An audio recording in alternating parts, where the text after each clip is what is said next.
জয় মা। Quiz on Shri Shri Sarada Devi বইখানি থেকে আজকে আমরা কয়েকটি প্রশ্ন উত্তর জানব।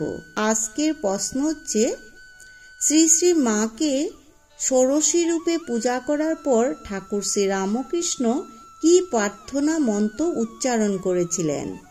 উত্তরে, হে বালে, হে সর্বশক্তির অধীশ্বরী মাতো, ত্রিপুরা সুন্দরী, সিদ্ধির দ্বার উন্মুক্ত কর। ইহার অর্থাৎ শ্রী শ্রী মায়ের শরীর মনকে পবিত্র করিয়া ইহাতে আবির্ভূত হইয়া সর্বকল্যাণ সাধন কর। দ্বিতীয় প্রশ্নটি হচ্ছে, দেবীকে আত্মনিবেদনের সময় ঠাকুর নিজ সাধনার ফল এবং জপের মালা প্রভৃতি সর্বস্ব দেবীর শ্রীচরণে চিরকালের জন্য বিসর্জন দিয়ে ঠাকুর কি মন্ত্রে প্রণাম জানিয়েছিলেন? উত্তরে, হে সর্বমঙ্গলের মঙ্গলস্বরূপ, হে সর্বকর্ম নিষ্পন্নকারিণী, হে শরণদায়িনী ত্রিনয়নী শিবগোহিনী গৌরী, হে নারায়ণী, তোমাকে প্রণাম করি। তৃতীয় প্রশ্নটি, পূজায় প্রাপ্ত শাখা, শাড়ি ইত্যাদি দ্রব্য কাকে দেওয়া হয়েছিল? উত্তরে আছে, শ্রী মা সারদা দেবীর গুরুমা ছিলেন না জেনে ঠাকুর বললেন, তা তোমার গর্ভধারিণী মাকে দিতে পারো, কিন্তু দেখো তাকে যেন মানস জ্ঞান করে দিও না, সাক্ষাৎ জগদম্বা ভেবে দিবে। শ্রীমা তাই করলেন। এবারে প্রশ্ন হচ্ছে, এই ষোড়শী পূজার ফল হিসেবে শ্রী মার কি লাভ হয়েছিল? শ্রী শ্রী সারদা মাকে ষোড়শী রূপে যে পুজো করেছিলেন তার ফলটা কি হয়েছিল, কি লাভ হয়েছিল, এই কথা প্রশ্নে আছে।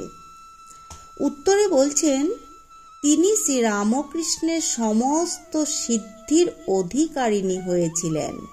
2 নম্বর হচ্ছে, স্থিতাবস্থায়ও তিনি সর্বজীবে ব্রহ্মবুদ্ধি রাখতে শিখলেন। এবারের প্রশ্ন হচ্ছে, ষোড়শী পূজার পরেও শ্রী মা ঠাকুরের ঘরে শয়ন করতেন। ওই সময় শ্রী মা ঠাকুরের মধ্যে অদ্ভুত সব ভাব সমাধি দেখেছিলেন। এ সম্বন্ধে শ্রী মা কি বলছেন? মা বলছেন, ঠাকুর সে যে কি অপূর্ব দিব্য ভাবে থাকতেন তা বলে বুঝাবার নয়। কখনো ভাবের ঘুরে কত কি কথা বলছেন, কখনো হাসছেন, আবার কখনো কান্না করছেন, কখনো একেবারে সমাধিতে স্থির হয়ে যাওয়া, এই রকম সমস্ত রাতটি এইভাবে কাটাতেন। সে কি এক আবির্ভাব আবেশ দেখে ভয়ে আমার সর্বশরীর কাঁপত, আর ভাবতুম কখন রাতটা পোহাবে। এইবারে প্রশ্ন হচ্ছে, ষোড়শী পূজার পর 1 বছর পরে, সনটা হচ্ছে 1280 সালে শ্রী মা দেশে আসেন এবং পরের বছর বৈশাখ মাসে দক্ষিণেশ্বরে ফিরে যান। এর কয় মাসের মধ্যে শ্বশুর গৃহে এবং পিত্রালয়ে 2টি মর্মান্তিক কি কি ঘটনা ঘটেছিল?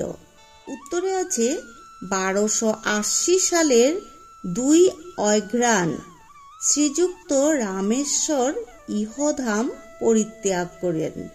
আর দ্বিতীয়টি হচ্ছে 1875 খ্রিস্টাব্দের 26 মার্চ 14 চৈত্র শ্রী শ্রী মার পিতৃদেব শ্রীযুক্ত রামচন্দ্র মুখোপাধ্যায় ইহলোক ত্যাগ করে যান।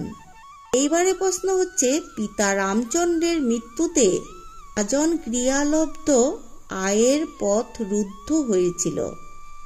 এইরূপ সংকটে পড়ে শ্যামাসুন্দরী কিভাবে পরিবার পালনে প্রবৃত্ত হয়েছিলেন? উত্তরে আছে, বাড়ুজ্যর বাড়ি থেকে ধান এনে ঢেকিতে কুটতেন এবং ওই ধানের 1/4 তিনি পারিশ্রমিক স্বরূপ পেতেন। 2 নম্বরটি হচ্ছে শ্যামা সুন্দরীকে সংসারের জন্য কিরূপ পরিশ্রম করতে হতো সে সম্বন্ধে তিনি একরকম বলেছিলেন। একসময় বলেছিলেন, আমরা ঘরে ভাত বসিয়ে দিয়ে শিউরে গিয়ে তরকারি নিয়ে এসেছি।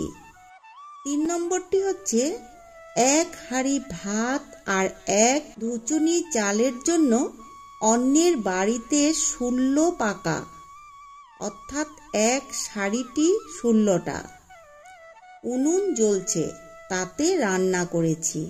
4টি উত্তর হচ্ছে, এত করেও তার পক্ষে পুত্রকন্যাদের অন্ন সংস্থান ও বিদ্যাভ্যাসের বন্দোবস্ত করা সম্ভব ছিল না, তাই পুত্রগণ পাশের গ্রামে আত্মীয়দের গৃহে চলে গিয়েছিলেন।